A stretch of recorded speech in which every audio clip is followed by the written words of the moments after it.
Entre castigos e insalubridades, homens e mulheres vindos da África enfrentavam as maiores adversidades para realizarem suas práticas religiosas e culturais às sombras.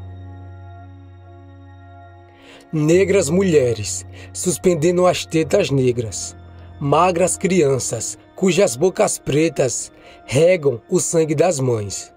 É com as palavras de Castro Alves que se inicia a descrição das atrozes senzalas, espaços dedicados ao confinamento cotidiano dos negros escravizados nos engenhos de açúcar do Brasil. Lugares que tentavam reproduzir a mínima salubridade necessária para a sobrevivência da mão de obra, mas desgastante o suficiente para que facilitasse o poder dos feitores.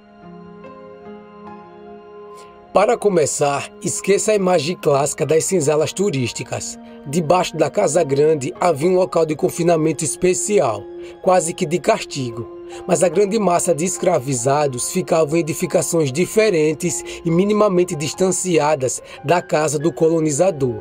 Afinal, é mais estratégico em caso de levantes. Aos montes, essas residências menores abrigavam, em casos de engenho mais ricos, milhares de cativos. Os escravos domésticos eram separados dos da lavoura, criando uma hierarquia virtual que os desunia. Havia um esforço por parte da administração em misturar povos de etnias, culturas e idiomas diferentes entre os setores das senzalas, para impedir maior articulação e prática de idiomas ou ritos não cristãos.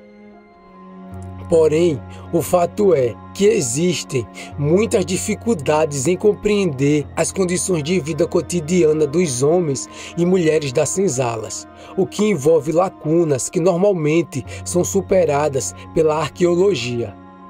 Em relatos históricos, geralmente impregnados de eurocentrismo, não são incomuns menções à insalubridade das casas pobres, retratadas como insuportavelmente sujas, empoçadas e enfumaçadas. As descrições do interior das senzalas são mais raras, já que só, eventualmente, preocupavam-se os cronistas em descrever seu interior, afirma Marcos André Torres de Souza, arqueólogo do Museu Nacional, no artigo intitulado A Vida Escrava, Portas Adentro.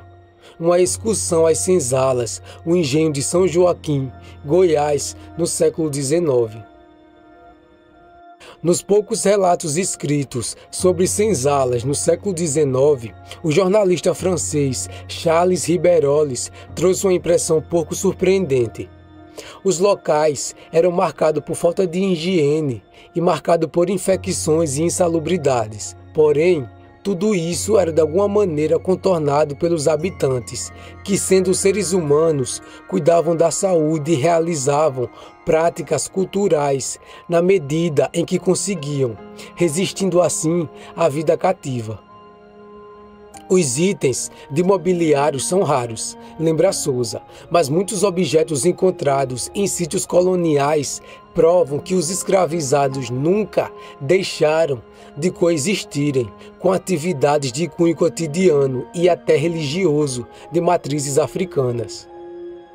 Homens e mulheres mantinham rituais às escondidas, muitas vezes mudando danças e liturgias para que passassem despercebidos, como é o caso da capoeira, lida como arte, e atividades religiosas com orixás, descritas inteligentemente como brincar, folgar, cantar em todos os tempos que quisermos, sem que nos impeçam e nem seja preciso licença, em uma exigência no Tratado de Paz, após uma greve de escravos ocorrida no engenho de Santana, na Bahia, em 1789.